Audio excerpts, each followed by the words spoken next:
So in a couple of weeks, we're going into Chicago. I think it's a great idea because Chicago is totally out of control. Well, I let them know. I said we got to lower that body count. A roundtable discussion at the White House, and a pastor from Ohio says he's coming here to stop the violence.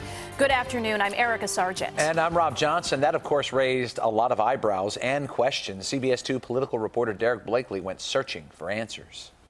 At a White House Black History Month breakfast, a black minister from Cleveland who was on President Trump's transition team put Chicago crime back in the spotlight. I was recently contacted by some of the top gang thugs in Chicago for a sit-down.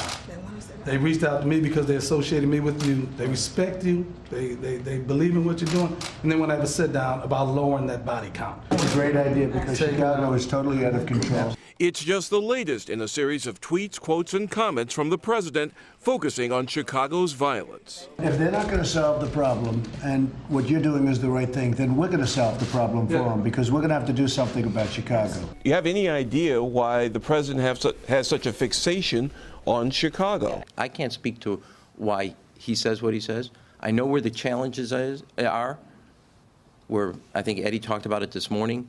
50% of the homicides are in 3 districts out of the 22. One of the mayor's solutions, mentoring programs like this one that he took part in today, along with Cubs president Theo Epstein at Hyde Park Academy. What I would really like is the federal resources. Federal money to expand mentoring, along with more federal agents to work with Chicago cops, dollars for summer youth jobs, and money to invest in neighborhood businesses.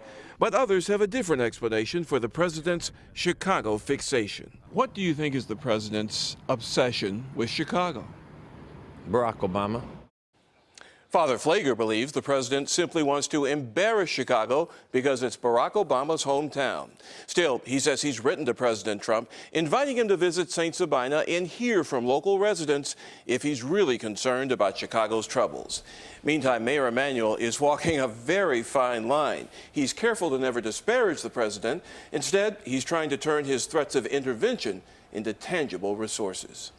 And that's a tough one, too, because we've heard about the sanctuary cities maybe not getting federal money, but then President Trump says he wants to bring in the feds, whatever that means. Yeah, exactly. Mayor Emanuel, of course, defending that sanctuary city status, important to Hispanic Chicagoans, and that can be important to Mayor Emanuel's political future as well. Right.